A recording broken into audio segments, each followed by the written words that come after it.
The human brain is very delicate. What you see and what you post matters. What you ingest and what you choose not to ingest matters. The music you listen to, the videos you watch on YouTube, the people you follow, and the TV shows that you watch, they all matter. No matter how much you deny it, no matter how much you say that you're your own person, these things will affect your values, your morals, and your character gradually, one step at a time. We often deny our human biology and our human influence. We are, at our core, creatures of habit. The more we subtly do something, the more it becomes normal in our regular life. For example, whenever you self-deprecate by saying, "Oh, I'm so stupid. Ugh, I look so ugly." In the moment, it doesn't sound like it actually affects you, and it probably doesn't. Words have meaning, and they're so subtle, but every single time you hate on yourself or you think some way about yourself, it affects you mentally. "Oh no, it's just a joke, bro. It's just a joke, bro. I don't actually mean it." But that self-hatred, that self-deprecation comes from so deep inside, a pit that you do not outwardly express. Your brain is delicate.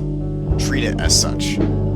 Be careful who you surround yourself with, because the people around you are not just company, they're influence. If you spend enough time with people who mock discipline, morals, waste time, excuse everything, complain about everything, eventually that will become normal to you. And the dangerous part is that it doesn't happen all at once. You don't wake up one day completely throwing away your original values that you used to have, or become lazy, bitter, hateful, drink, smoke, whatever. It happens little by little, conversation by conversation, and habit by habit.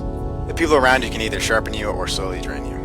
A lot of people might pull you backward in life, and it can be mistaken for loyalty. But a lot of loyalty to the wrong crowd can cost you your future. So pay attention. Who makes you stronger? Who makes you weaker? Who brings you peace? And who takes it away? Who respects your goals?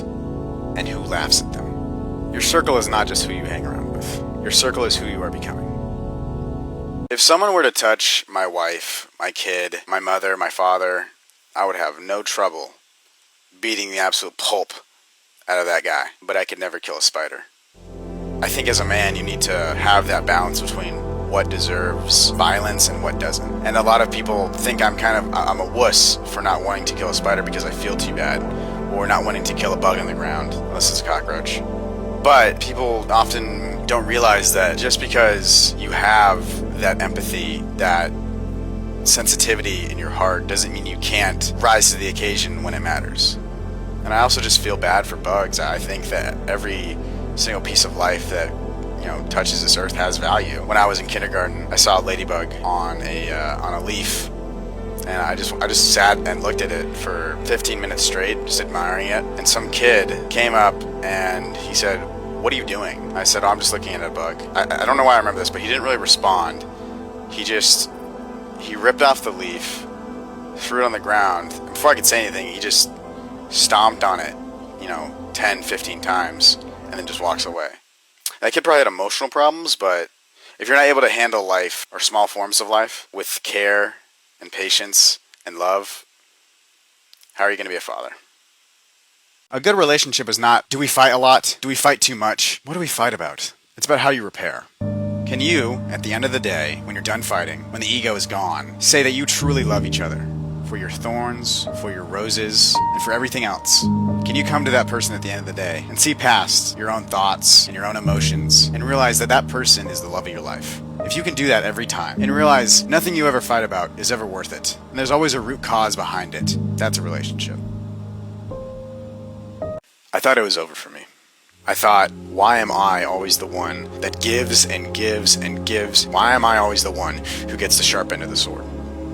You're just wanting to get a really good hand eventually, and you're wondering why you keep getting duds of people. You just want pocket aces. You want to win the poker game, and that's what love is. It's a gamble, and eventually you're going to get a good hand. But you have to approach the poker game, not in the sense of gambling, but in the sense of strategy, because poker is a strategy game. And what I mean by that is you need to be the person you love. The moment you become the person that you want to fall in love with is the moment you will find love. And you won't know when, you won't know how, but you will find it.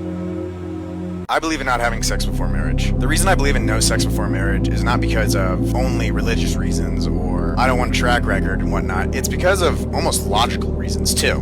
Obviously there is religious reasons behind it because I am a Christian male. I think that logically, dealing with pregnancy scares, the complications of sex, it makes relationships a lot less pure and innocent and more complicated and messy. I have never really had the trouble or struggle to not do it before marriage. A lot of people around me say, bro, that's impossible. How are you not wanting to do? I just don't. I can't explain it. I just don't. I have a lot of conviction when it comes to that kind of stuff. I can restrain myself.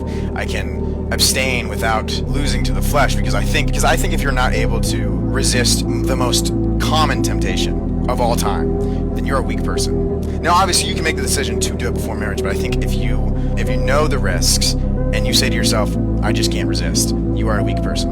I'm sorry. A lot of people around you will tell you that it's not normal to not have sex before marriage. It is a very common trope nowadays to be free and live your life like that and that. But you can live your life and have good relationships without sex.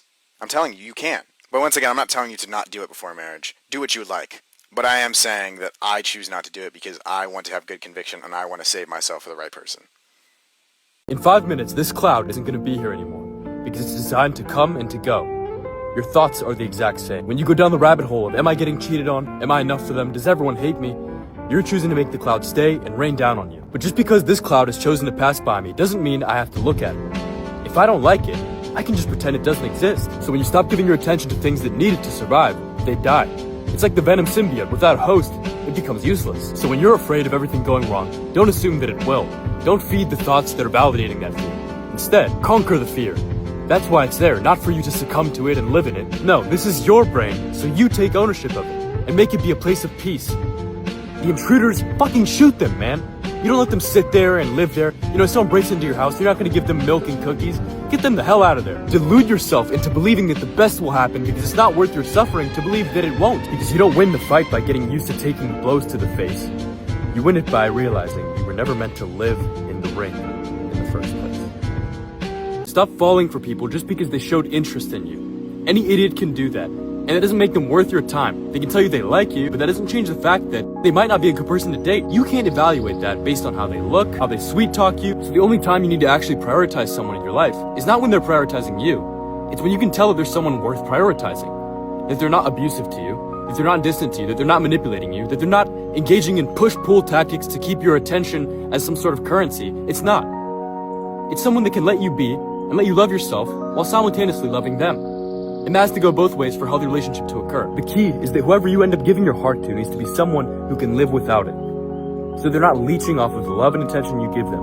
And so that if you pull that attention away because you want to live your own life, they can just do the same thing. Without it being a problem, without you having to argue about it, just being individuals. Because dating is not a lifestyle, just a part of your life. Your life should never revolve around your relationship. It should just revolve around what you like doing. And if part of what you like doing is being with someone that you're in love with, do it. No shit, you love them, be with them, but they can't be your life. Because when that happens, it's all gonna crumble. And you're gonna wish you listened to me. My girl was out with her friends for 8 hours yesterday. I promised myself I wouldn't let it bother me, until at one point, I didn't get a text back for 2 hours. So I checked her location, and it hadn't updated for 30 minutes. I started pacing back and forth, wondering if she was okay. I sent her one text, then a second, then a third. But then I stopped. I looked at the big picture. She was 800 miles away, living her life, doing God knows what. And I was over here trying to live hers too, instead of my own. See, in my head, it was her fault I was suffering. But in reality, I was the one neglecting myself. Because her job was never to babysit me. It was to love me. And just because she couldn't tell me that for 2 hours, didn't mean she stopped doing her job. So what did I do? I did my job.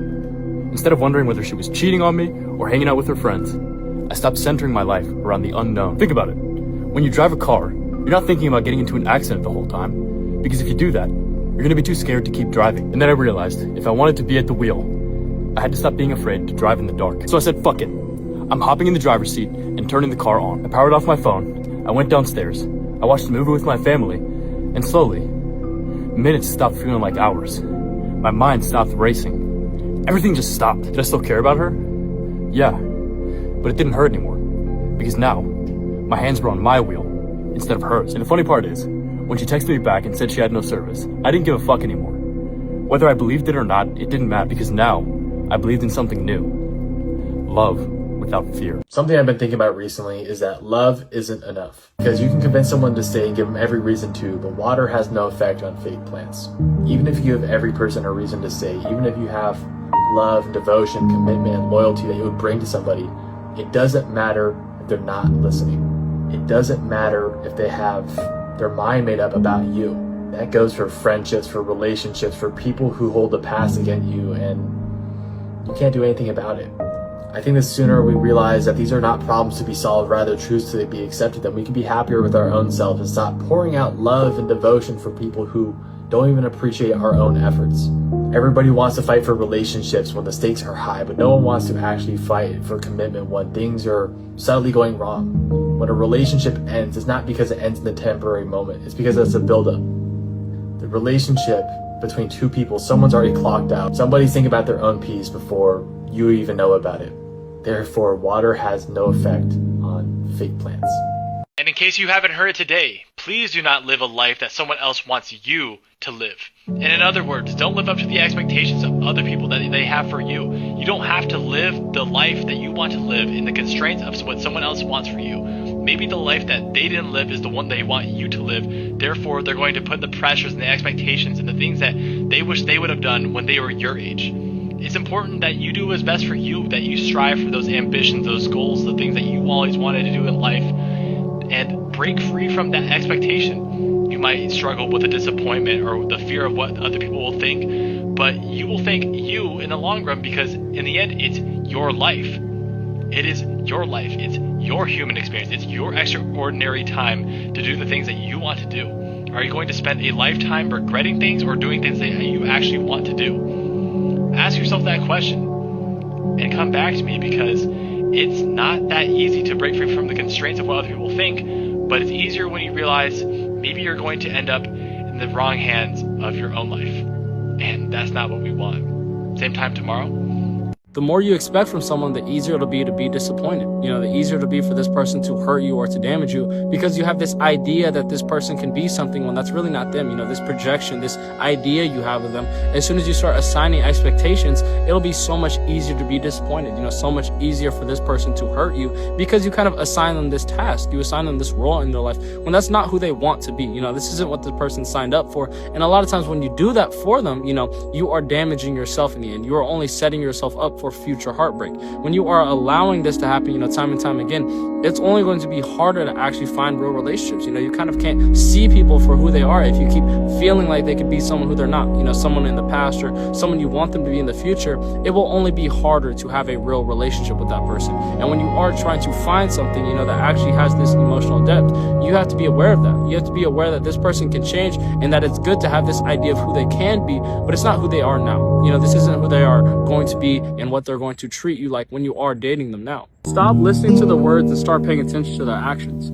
These actions that these people are doing towards you, a lot of times you'll find excuses for them, or you'll only listen to the things that you want to hear, when really that's not the case. We can't rely on what people keep telling us time and time again. We have to take their actions and to realize that this is exactly how they feel about us. The attention, the effort they're pouring into us in this relationship is everything we need to know. It doesn't matter how much they are reassuring us or telling us, what they want to be like for us. It's really what they are for us now. What they are trying to be and what they want to be in the future. If we want to have better relationships and better connections, we have to start taking people for who they are. You have to stop believing everything that you hear or believing everything that they're telling you. It's something you have to realize and appreciate.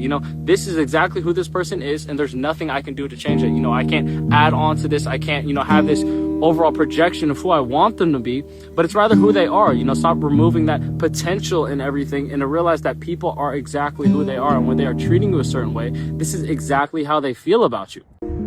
Do not get in a relationship with somebody and try to make them more like you or you more like them. These things, I got into a relationship with a person. I won't name names or even situations, but I always used to try to get them to pray a little more, read a little more, to make up for the fact that I wasn't praying enough, I wasn't reading enough. And that really did take away my walk from God, Don't marry the wrong person simply because you are not on the right page. Because seriously, that won't be anybody's fault but your own. And you can love a person and they still be terrible for you. terrible for your future, terrible for you, and you terrible for them. So do not be the person who stays with somebody simply because they cannot stay in the silence with themselves. And don't think you can balance the both. If you haven't talked to that inner voice, don't let someone else shape it before you have. I'm not a guru. I'm not a leader. Yet, I'm just a servant. And I want all of you to know that if you get in these positions where you are having to consistently prove your love and they prove their love to you, then all both of you will know is death, not love.